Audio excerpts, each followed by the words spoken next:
Hello friends, ಎಲ್ಲರಿಗೂ ನಮಸ್ಕಾರ. ಇವತ್ತಿನ ರೆಸಿಪಿ ಸ್ಟಾರ್ಟ್ ಮಾಡೋಕ್ಕಿಂತ ಮುಂಚೆ ನಿಮ್ಮೆಲ್ಲರಿಗೂ ನನ್ನ ತುಂಬು ಹೃದಯದ ಧನ್ಯವಾದಗಳು. ನಮ್ಮ ಚಾನಲ್ಗೆ ಈಗ 15,000 ಸಬ್ಸ್ಕ್ರೈಬರ್ ಆಗಿದ್ದಾರೆ. ನಿಮ್ಮ ಸಪೋರ್ಟ್ ಇಲ್ದಿದ್ರೆ ನಾವಿವತ್ತು ಇಷ್ಟು ಮುಂದೆ ಬರಲು ಸಾಧ್ಯ ಆಗ್ತಿರ್ಲಿಲ್ಲ. So credit goes to you all. Thank you one and all for your wonderful support.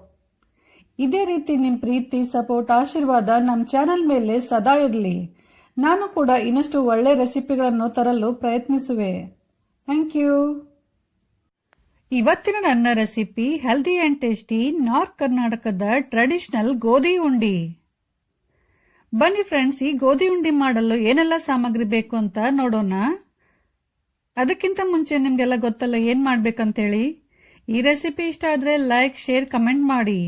ಇನ್ನಷ್ಟು ನಾರ್ತ್ ಕರ್ನಾಟಕದ ಟ್ರೆಡಿಷನಲ್ ರೆಸಿಪಿಗಳಿಗಾಗಿ ನಮ್ಮ ಚಾನೆಲ್ ಪಾಕಶೃಂಗಾರವನ್ನು ಸಬ್ಸ್ಕ್ರೈಬ್ ಮಾಡಿ. ಹೊಸ ವಿಡಿಯೋಗಳ ನೋಟಿಫಿಕೇಶನ್ಗಾಗಿ ಬೆಲ್ ಐಕಾನ್ ಅನ್ನು ಪ್ರೆಸ್ ಮಾಡಿ. ಗೋಧಿ ಉಂಡಿ ಮಾಡಲು ಬೇಕಾಗುವ ಸಾಮಗ್ರಿಗಳು: 1 ಕಪ್ ಗೋಧಿ ಹಿಟ್ಟು. ಗೋಧಿ ಹಿಟ್ಟನ್ನು ನಾನಿಲ್ಲಿ ಜರಡಿ ಮಾಡಿಟ್ಕೊಂಡಿದ್ದೀನಿ. ನಂತರ 1 ಕಪ್ ಬೆಲ್ಲನ ತುರಿದಿಟ್ಕೊಂಡಿದ್ದೀನಿ. ನೀವು ಸ್ವೀಟ್ ಕಡಿಮೆ ತಿಂದ್ರೆ ಬೆಲ್ಲ ಒಂಚೂರು ಕಡಿಮೆ ಹಾಕೋಬಹುದು. ನಂತರ 2 3 ಟೇಬಲ್ ಸ್ಪೂನ್ ಅಂಟು. ನಂತರ ಸ್ವಲ್ಪ ಬಾದಾಮ್ ಚೂರುಗಳು. ನಂತರ ಗೋಡಂಬಿ ಚೂರುಗಳು. 2 3 ಏಲಕ್ಕಿ ಮತ್ತು ಸ್ವಲ್ಪ ತುಪ್ಪ. ಈ ರೆಸಿಪಿಗೆ ಬೇಕಾಗುವ ಸಾಮಗ್ರಿಗಳು ಮತ್ತು ಅದರ ಮೆಜರ್ಮೆಂಟ್ ಅನ್ನು ಡಿಸ್ಕ್ರಿಪ್ಷನ್ ಬಾಕ್ಸ್ ಅಲ್ಲಿ ಹಾಕಿದ್ದೇನೆ. ಫಸ್ಟ್ ಒಂದು ಕಡಾಯಿ ಬಿಸಿ ಮಾಡಕ್ಕಿಡಿ. ಕಡಾಯಿ ಚೆನ್ನಾಗಿ ಬಿಸಿ ಆದ್ಮೇಲೆ ಅದರಲ್ಲಿ ಗೋಧಿ ಹಿಟ್ಟು ಹಾಕಿ. ಗ್ಯಾಸ್ ಅನ್ನು ಸಿಮ್ಮಲ್ಲಿಟ್ಬಿಟ್ಟು ಗೋಧಿ ಹಿಟ್ಟನ್ನು ಕೈ ಬಿಡದೆ ಚೆನ್ನಾಗಿ ಹುರಿಯಿರಿ. ಗೋಧಿ ಹಿಟ್ಟು ಲೈಟ್ ಆಗಿ ಕಲರ್ ಚೇಂಜ್ ಆಗುವವರೆಗೂ ಹುರಿತಾನೆ ಇರಬೇಕು. ಸ್ವಲ್ಪ ಲೈಟ್ ಬ್ರೌನ್ ಆಗಬೇಕು, ಅಲ್ಲಿವರೆಗೂ ಹುರಿತಾನೆ ಇರಬೇಕು.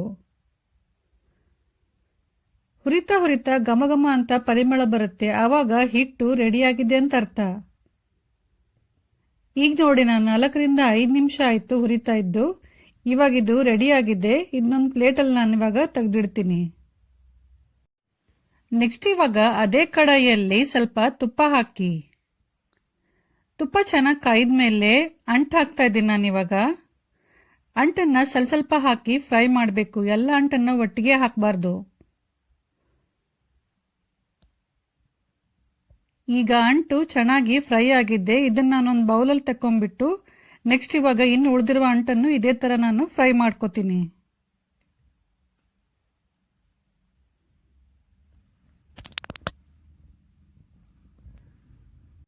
ಇವಾಗ ಅಂಟೆಲ್ಲ ಫ್ರೈ ಆಗಿದೆ. ನೆಕ್ಸ್ಟ್ ನಾನು ಇವಾಗ ಅದೇ ತುಪ್ಪದಲ್ಲಿ ಬಾದಾಮ್ ಚೂರುಗಳನ್ನು ಹಾಕಿ ಅದನ್ನು ಕೂಡ ಚೆನ್ನಾಗಿ ಫ್ರೈ ಮಾಡ್ತಾ ಇದ್ದೀನಿ. ಬಾದಾಮ್ ಚೂರುಗಳು ಸ್ವಲ್ಪ ಫ್ರೈ ಆದ್ಮೇಲೆ ಅದನ್ನೊಂದು ಸೈಡಿಗೆ ಸರಿಸ್ಬಿಟ್ಟು ಅದೇ ತುಪ್ಪದಲ್ಲಿ ಗೋಡಂಬಿ ಕೂಡ ಹಾಕಿ ಅದನ್ನು ಕೂಡ ಚೆನ್ನಾಗಿ ಫ್ರೈ ಮಾಡಿ ಆಮೇಲೆ ಗ್ಯಾಸ್ ಆಫ್ ಮಾಡ್ತೀನಿ. ಫ್ರೆಂಡ್ಸ್, ನೀವು ಡ್ರೈ ಫ್ರೂಟ್ಸ್ ಮತ್ತೆ ಅಂಟನ್ನು ನಿಮ್ಮ ಇಷ್ಟದ ಪ್ರಕಾರ ಹೆಚ್ಚು ಕಡಿಮೆ ಹಾಕೋಬಹುದು. ನಾನಿಲ್ಲಿ ಹುರಿದ ಗೋಧಿ ಹಿಟ್ಟನ್ನ ಒಂದು ಪಾತ್ರೆಗೆ ಹಾಕಿಟ್ಟಿದ್ದೆ. ಈಗ ಅದು ಫುಲ್ ತಣ್ಣಗಾಗಿದೆ. ಇದರಲ್ಲಿ ಇವಾಗ ಬೆಲ್ಲ ಹಾಕಿ ಚೆನ್ನಾಗಿ ಮಿಕ್ಸ್ ಮಾಡಬೇಕು. ಬೆಲ್ಲನ ತುರಿದಿಟ್ಕೊಳ್ಳಿ, ಪುಡಿ ಮಾಡಬೇಡಿ, ತುರಿದ್ರೆ ಚೆನ್ನಾಗಿರುತ್ತೆ. ಬೆಲ್ಲ ಮತ್ತೆ ಗೋಧಿ ಹಿಟ್ಟನ್ನ ಚೆನ್ನಾಗಿ ಈ ತರ ಒತ್ತಿ ಒತ್ತಿ ಮಿಕ್ಸ್ ಮಾಡಿ. ಎಲ್ಲ ಚೆನ್ನಾಗಿ ಮಿಕ್ಸ್ ಮಾಡಿದ್ಮೇಲೆ ಈ ಪುಡಿನ ಒಂದು ಮಿಕ್ಸಿ ಜಾರಲ್ಲಿ ಹಾಕಿ. ಅದ್ರ ಜೊತೆ ಒಂದು 2 3 ಏಲಕ್ಕಿ ಕೂಡ ಹಾಕಿ ಜಸ್ಟ್ ಒಂದು 2 ನಿಮಿಷ ಮಿಕ್ಸಿ ರನ್ ಮಾಡಿ. ತುಂಬಾ ಹೊತ್ತೇನು ಬೇಡ, ಜಸ್ಟ್ ಬೆಲ್ಲ ಮತ್ತೆ ಹಿಟ್ಟು ಮಿಕ್ಸ್ ಆದ್ರೆ ಸಾಕು.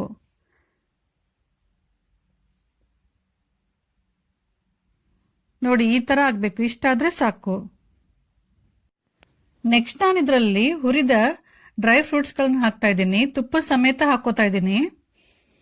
ಆಮೇಲೆ ಇದರಲ್ಲಿ ಮಿಕ್ಸ್ ಮಾಡಿ ನೋಡ್ತೀನಿ. ತುಪ್ಪ ಏನಾದರೂ ಕಡಿಮೆ ಅನ್ಸಿದ್ರೆ ಮತ್ತೆ ಸ್ವಲ್ಪ ತುಪ್ಪನ ಕರಗಿಸ್ಬಿಟ್ಟು ಹಾಕ್ತೀನಿ. ಈಗ ನೋಡಿ, ತುಪ್ಪ ಸ್ವಲ್ಪ ಕಡಿಮೆ ಅನಿಸ್ತಾ ಇದೆ. ಹಾಗಾಗಿ ನಾನು ಮತ್ತೆ ಒಂಚೂರು ತುಪ್ಪನ ಕರಗಿಸ್ಬಿಟ್ಟು ಹಾಕೋತಾ ಇದ್ದೀನಿ ಇದಕ್ಕೆ. ತುಪ್ಪ ತುಂಬಾ ಜಾಸ್ತಿನೂ ಹಾಕ್ಬೇಡಿ, ತುಂಬಾ ಕಡಿಮೆನೂ ಹಾಕ್ಬೇಡಿ. ಉಂಡೆ ಕಟ್ಟು ಹದ ಬರೋವರೆಗೂ ಹಾಕೊಂಡ್ರೆ ಸಾಕು. ನೆಕ್ಸ್ಟ್ ಇವಾಗ ಕೊನೆಯಲ್ಲಿ ಹುರಿದಿಟ್ಟ ಅಂಟನ್ನು ಹಾಕ್ತಾ ಇದ್ದೀನಿ. ಅದನ್ನು ಕೂಡ ಚೆನ್ನಾಗಿ ಮಿಕ್ಸ್ ಮಾಡಿ ಆಮೇಲೆ ನಿಮ್ಗೆ ಯಾವ ಸೈಜಿನ ಉಂಡೆ ಬೇಕೋ ಆ ಸೈಜಿನ ಉಂಡೆ ಕಟ್ಟಿ.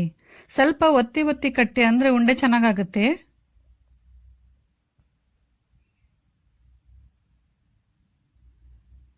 ಫ್ರೆಂಡ್ಸ್, ನೀವು ಉಂಡೆನ ಸಕ್ಕರೆಯಲ್ಲಿ ಕೂಡ ಮಾಡ್ಕೋಬಹುದು.